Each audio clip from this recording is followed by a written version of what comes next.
I can't see anything. Yeah, us neither, dude. And all of a sudden they're on the roof. Sure, Yep. whatever.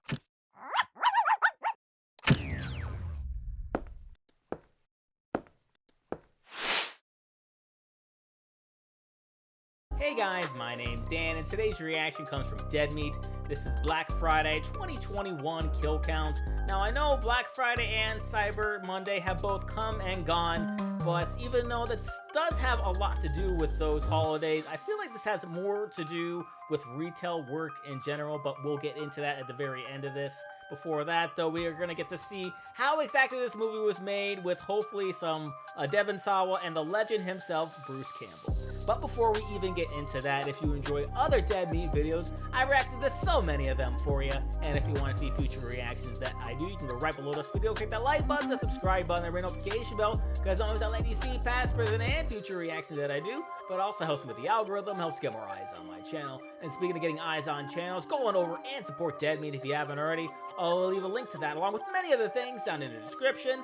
And without any further ado, let's go. Welcome to the Kill Count, where we tally up the victims in all Very our nice. favorite horror movies. I'm James A. Janice, and today we're looking at Black Friday, released in 2021. Black Friday is a horror comedy set on the titular holiday, that disgusting celebration of consumerism that has gotten people killed in real life. Much like Cooties, it features an ensemble cast who play a group of toy store employees. On the night of Thanksgiving, they find their customers even more aggressive than usual, thanks to an invasion of parasitic aliens. Black Friday is a movie that I really want to like. I mean, look at this cast. It's my boy Devon Sawa and freaking Bruce Campbell. But it's not funny enough to succeed as a comedy and nowhere near scary enough to work as horror. It's shot more like an indie comedy from the 90s, without any sense of danger or urgency to it. The whole movie feels smaller than it should, with the characters sometimes standing around not even worried about the infected shoppers. I couldn't find the movie's budget anywhere online, but I have to assume it was small. That's not always a death sentence for a horror movie, but this one's simply unable to rise above its discount price. During my research, I did find out why it was so hamstrung. We can blame our least favorite infectious foe, COVID-19. Of course. Filmed in the winter of 2020, before vaccines were available, Black Friday was the first project back for many of the cast and crew, who had to face stringent on-set restrictions. They weren't allowed to use fake smoke or smog, and even worse, they were limited to using 5 background extras at a time. How the hell are you supposed to make a zombie / monster movie with infected shoppers with 5 people at a time? Yeah. You can't really. I still think there are plenty of other issues with the tone and script, but it's hard to make this kind of movie with those restrictions. It's not a total lost cause. The actors do their best and occasionally shine. Plus, even though it's got some suspect CG, there are also awesome practical monsters created by Robert Kurtzman, the veteran effects artist who was the K co-founder in K&B FX. At the very least, it's another holiday-themed horror movie, and you know I've got a soft spot for those. Most of the time. How many Black Friday shoppers will get... What? What the hell is that? Huh? What? Oh, Ah! oh my god. Is this Santa's naughty or nice list? Oh, snap! No, it's his shopping list. And look what's right on top. Oh, what Today's is that? sponsor, Dr. Squatch. The North Okay. Pole knows that Dr. Squatch works as a gift for even the most difficult relative or friend. They've got a wide variety of scents and products for your entire cleaning routine, including soaps, hair care, deodorant, and more. Looks like we can call them Frugal Claws too, since the holidays are the best season for deals at Dr. Squatch, including their Black Friday and Cyber Monday sales. With limited edition snowy pine tar and frosty peppermint scents, Old St. Nick can spread the holiday spirit through smells. And their scents don't just smell like nature, they're made with nature, being made of at least 98% natural ingredients. Just imagine settling into a nice bath on Christmas Day, the natural sense of frosty peppermint wafting over you. So nice. It's like being transported to a Christmas wonderland.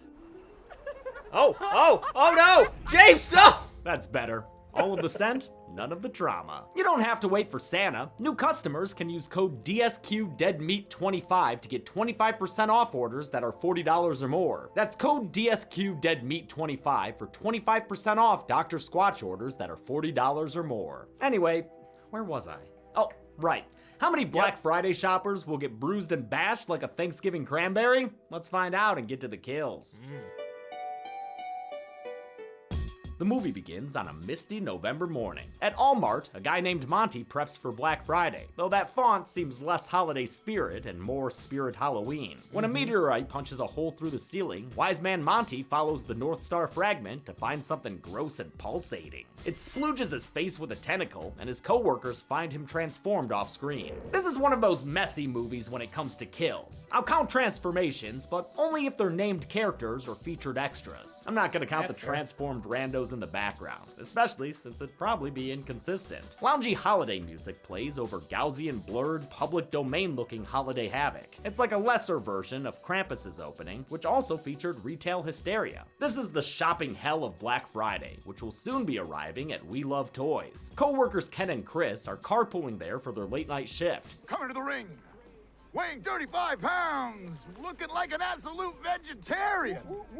Chris Gadecki! They're bros. Ken is played by my boy Devin Sawa, who's been 3 different characters in Chucky, not to mention the OG FD Precon and the ultimate Halloween stoner. He's a divorced dad who's been working at We Love Toys for 10 years, and is bummed he had to drop his daughters off at their mom's for Thanksgiving. Chris has only worked there for 2 years, earning money for the rent his wealthy parents charge him. Inexplicably, he's introduced with below-the-shoulder shots that hide his face, looking like the panicky pair of boobs in Airplane. I don't understand this directing decision. What do they think this is? Dream's face reveal? Their fellow toy lover staff members include Ken's work crush Marnie, resident Universal soldier Archie, elderly employee Ruth, and corporate kiss-ass Anita, who, like Lucy, is their employee of the month. I'm sorry, Zoran. How could I say no to this? It's already shaping up to be a not-so-silent night, with a festive flu making its way through customers and employees. This humbug is a result of meteor showers in the area, but slacker Bircher ain't interested in following that news. He'd rather watch Curse of Chucky, a reference to Sawa's twin roles in the Toys TV series. Bircher steps out for a smoke break, where this smoker's ass gets smoked by an unseen assailant. The guy should have listened to the sign. Back inside, floor manager Brian gathers the employees for an announcement. Like Chris, regional manager Jonathan is also introduced with a slow reveal, but this time it makes sense, since it's the Chin himself, Bruce Campbell, who also produced the film. Jonathan's a stingy, cowardly boss who tells his staff their breaks won't be paid. Not very groovy, and against type for Campbell, who specifically did not want to play Ash Williams again. As the clock strikes midnight, they let the customers inside. This montage should be a shot of energy, but instead it mostly falls flat. Feels like everyone's just kind of pretending. And of course, not helped by the lack of extras. Plus, because of the small budget, Black Friday couldn't afford licensing fees for real toys, and they had to use royalty-free holiday music that was made by director Casey Tebow in GarageBand. Yeah. This is only Tebow's second narrative feature. He previously directed music videos and concert films. Specifically, a lot of stuff with Aerosmith. Tebow, who comes from a graphic design background, said he wanted to make a movie that young horror fans would enjoy. I think he mostly succeeds. I could see myself loving this as a 13-year-old. Chris is in a sticky situation at the cash register, not helped by this rude fucking broad. Will you hurry up? Ma'am, I'm trying. Oh, get it together, Deckless. Chris is a germaphobe, which routinely affects his work performance, but an unsympathetic Brian still orders him to clean up puke. Better break out that weird smelling sawdust, dude. But this ain't your bog standard barf. It's some alien gunk spewed by an alien hunk. A sick shopper who was shown outside earlier with his wife. Now they're both xenomorphed into rage zombies. Chris manages to subdue the hostile shoppers, but his violent actions get him tied up by his co-workers? This is a citizen's arrest. They seriously zip tie him to a chair? What the fuck? With the store clearing out due to Chris's kerfuffle, Ken takes a radical break from training new employee Emmett. Emmett wanders off and finds a sick customer, but when he moves to help her, she gets handsy and gives him a Spider-Man kiss, and not the sexy upside down kind. Ken fights her off so he and Emmett can go to the back, where they corroborate Chris's claims that something is seriously wrong with the shoppers. Jonathan joins them, rocking his style that's, like, honestly man, it's like halfway to Hitler. He tries to dismiss the situation, concerned about the profits they're losing, but the others become convinced when Emmett starts spitting up toothpaste. Minty! Anita tries to help, but he Frenches her with his alien tongue. He joins the count when he finishes transforming into a screamy Mimi mutant. The workers hold him off with a cake from the break room. Hey, corporate sent that! But it's Archie and his nail gun that sends Emmett scampering away. With the cops unavailable, the group calls a neighboring store. Sounds like the Woodfield Mall location. Hello, Schomburg. Hello? Oh, thank God.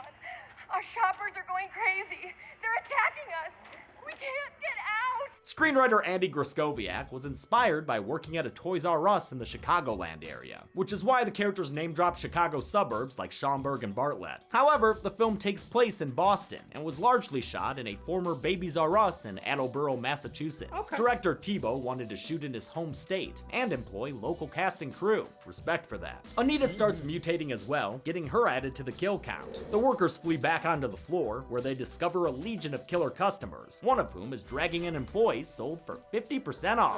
Archie figures these holiday hooligans are spawning from the employee exit. He takes a gamble, recruiting Brian and Chris to venture into the dark night and seal off the store. Ken takes the rest of the group to hunker down in the office, then leaves for an unpaid bathroom break, which Jonathan tags along for. While Ken is fetching his bathroom booze, Mrs. Max style, he's reminded that he let a truck driver back here earlier. This guy Lou, looking and sounding like Tom Anderson from Beavis and Butthead. Bathroom. Hey. And parking a Buick, man.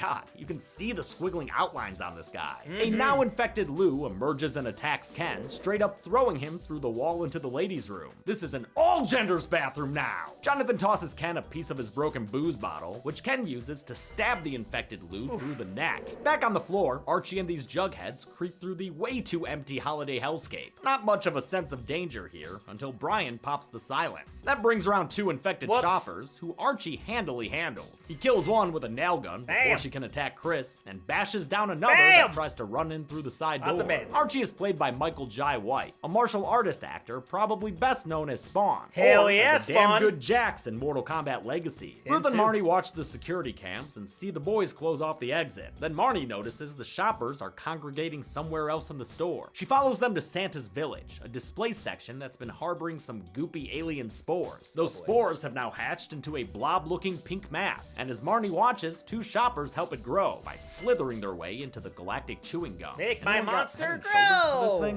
One very out-of-place wipe later, Marnie shares this discovery with her co-workers. She figures the customers outside won't stop coming until they reach the pink parachute mass. Ken is fed up with this Christmas craziness, so he tries to grab his holiday bonus and leave. He finds the bonus drawer full of nothing though, not even a subscription to the Jelly of the Month Club. Jonathan reveals that there are no bonuses this year, which earns him a big lump of coal. The argument is interrupted by Ruth, who spots a maniac cop car approaching the store. Her excitement is flattened when the cruiser comes crashing through the front, its driver already dead. Both of them are added to the count, and the movie can continue on a bit more ruthless. The breach allows the holiday horde to get inside, so the remaining employees scatter in an attempt to get away. Archie once again rescues Chris from an attack by sticking a screwdriver into an infected shopper's eye. But then Archie gets bitten on the arm, and I guess that'll also cause an infection? Sure. Archie bunkers down and buys Chris some time, going all Bronze Tiger on two more shoppers with his wall martial arts. He doesn't fare as well against the final boss, this Grinch-looking mutant who's been making raptor sounds. Yo, for real though, that sounds like a dinosaur. A little bit, yeah. Injured, Archie staggers for a few steps before getting webbed in the head. Chris witnesses this and, wait, Chris, why the fuck are you still here, man? I guess he didn't want to miss Archie's exit wounds. Chris is chased by a monstrously mutated Emmett, who's played by Louis Kurtzman. Since he's the son of makeup artist Robert Kurtzman, they already had his body and head cast from previous projects. Chris makes it to the loading dock, where Marnie beats the new hire with a wrench. She bashes him aplenty, so maybe I should put him on the count. They never really did. All right, he stays off the count. Shin's orders. The lights go out, so the survivors gather around a crate of novelty lights. They bond with each other about how they came to work in retail. Their testimonies range from tragically realistic, Got laid off. Told my wife it'd be temporary, to a naked appetite for power. This is my place. You can reprimand somebody, and they have to listen to you.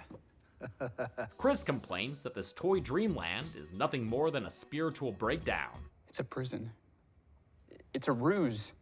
It's a lie. Chris's actor Ryan Lee is probably best known for his younger appearances in Super 8 and Goosebumps. I also thought he was hilarious in the sadly short-lived Trophy Wife. He's joined here by a fellow former child actor playing Marnie, Ivana Bacaro, who you've probably seen in Guillermo del Toro's Pan's Labyrinth. Determined to have one last Thanksgiving dinner, Marnie fetches some deli meat out of the fridge. Give me some turkey, baby. It's a nice moment until an argument breaks out between Chris and Ken. Ken calls Chris a waste of potential, and Chris says Ken treats this job like it's high school and he's the cool popular guy. But I don't know if that's true. I will fucking kill you, nerd. Never mind. Bit There of it a is. Flight 180 turn for your character there, pal. I have issues with this script and some character inconsistencies, but I do think this is the best scene of the movie. It works because the actors get to engage with their characters on a deeper level than just jokes and plot movement. You got a lot to learn, kid.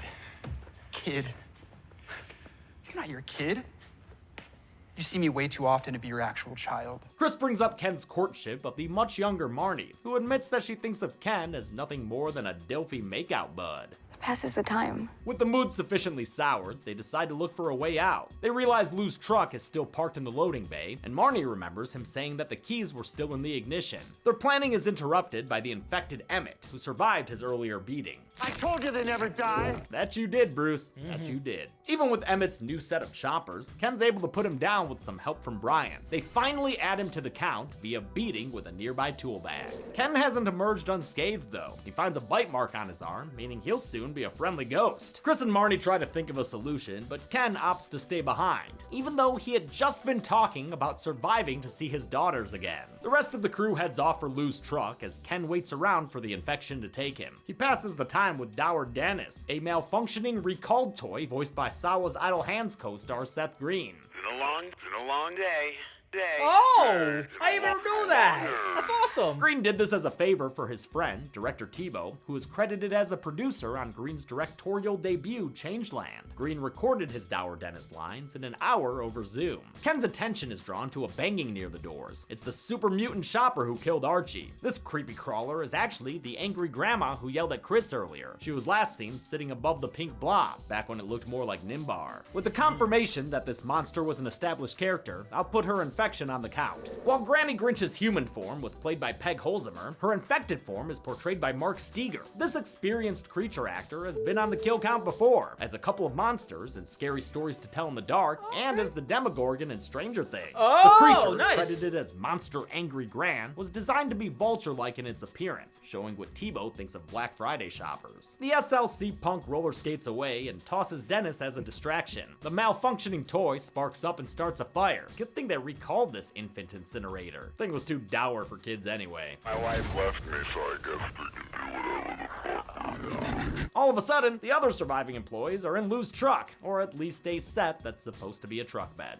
Really wish this movie had more money. Chris wriggles through a roof hatch and gets outside, but attracts the attention of an infected Bircher. Ironically, this Bircher seems to be for collectivism, since he brings a horde to Chris's location. Chris can't figure out how to start Lou's truck, forcing him to retreat back to the others. With aliens punching their way in, the group is forced back into the warehouse, which is filled with smoke from the Dour Dennis fire. They comment on the smoke, but we're never given a reverse shot to show the danger. I hate watching people talk about things we can't see. I can't see anything. Yeah, us neither, dude. And all of a sudden they're on the roof. Sure, Yep. whatever. With the fire spreading in the store and the off-brand Deadites blocking their escape hatch, Jonathan decides he's had enough of this alien apocalypse. He offers to give his life to save the others, even though literally 5 minutes ago he was ready to sacrifice Brian. Well, unfortunately, these things are hungry, and, well, you're the slowest and the juiciest. This last-minute face turn wasn't in the original script and was added by director Casey Tebow. With a final fuck you to holiday shoppers, he takes a hairy pitfall into the crimson crowd, though Campbell is spared the usual geyser of blood that comes with trapdoor-related deaths. Not sure why, but in the wake of Jonathan's death, Brian feels compelled to make a confession.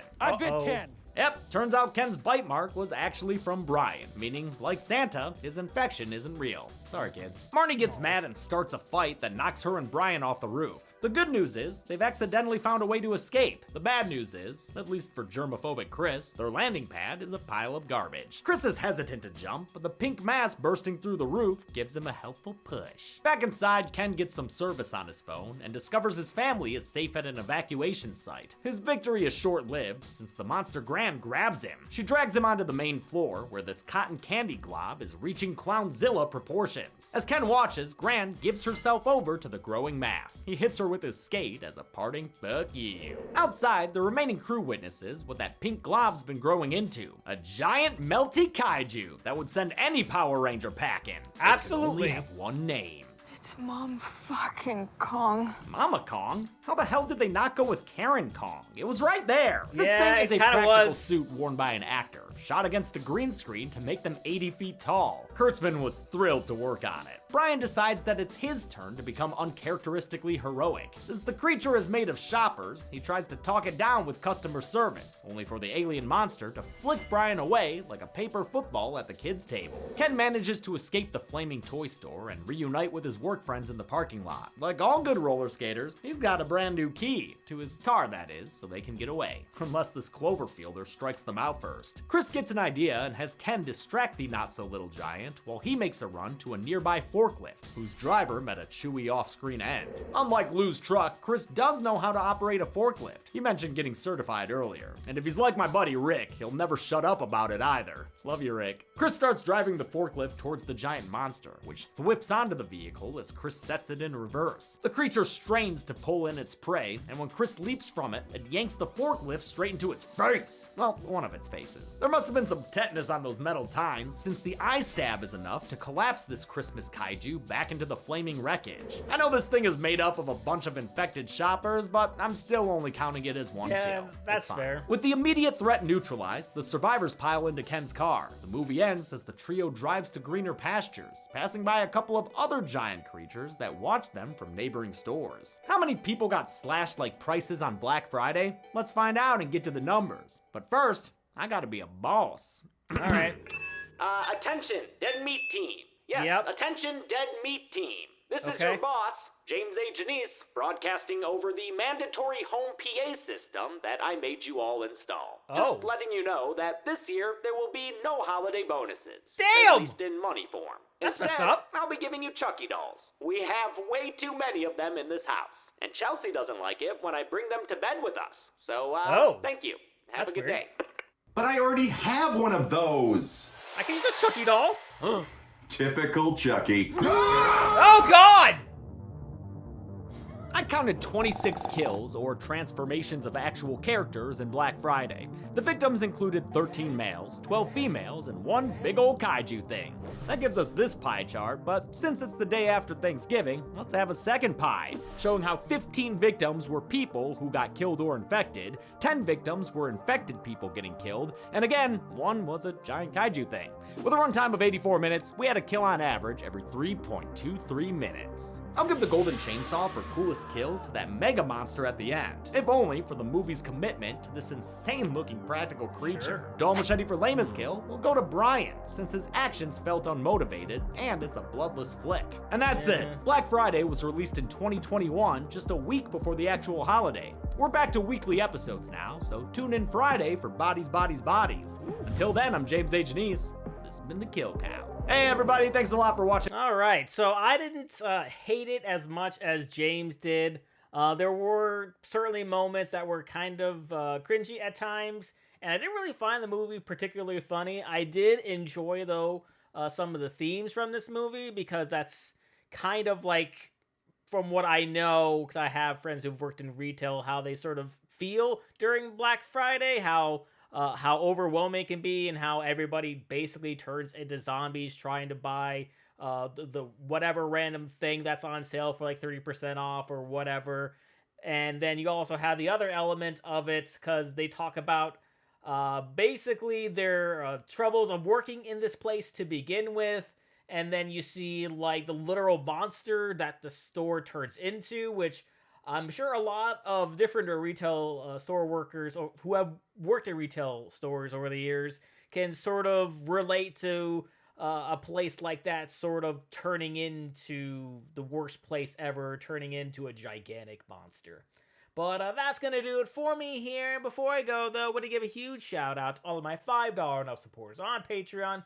Luchador, Cruising, Wolver 310, Multi-Disturb 666, Jordan Bird, Lauren Davenport, Castor Cronage, Amber K, Raymond Bright, Joshi, Chris Curtis, Jeremiah McCarroll, Jose Acevedo, and Camden Hawley. And if you too like to have your name read at each and every one of my videos, plus many other fun goodies, maybe having me react to a past kill count or two, or checking out daily anime reactions, please head on over to patreon.com/DDNReactor. Link will be right there, and in the description with many different tiers for you to choose from. And if you'd like to have an easier way to get in contact with me, maybe talk a little bit about Dead Meat, maybe talk a little bit about this kill count, please head on over and join the channel Discord. We also chat with others about the other reactions that I've done. find out just a little bit more about me or about this week's reaction schedule. And with that being said, comment down below, let me know what did you think about Black Friday. Please leave a like if you enjoyed. Also want to see a bash reaction. I've done other dead meat videos. Got a nice playlist right over there for you. Share this video. Subscribe if you subscribed already. Ring notification bell because I put new videos every single day. And I'll see you guys next time.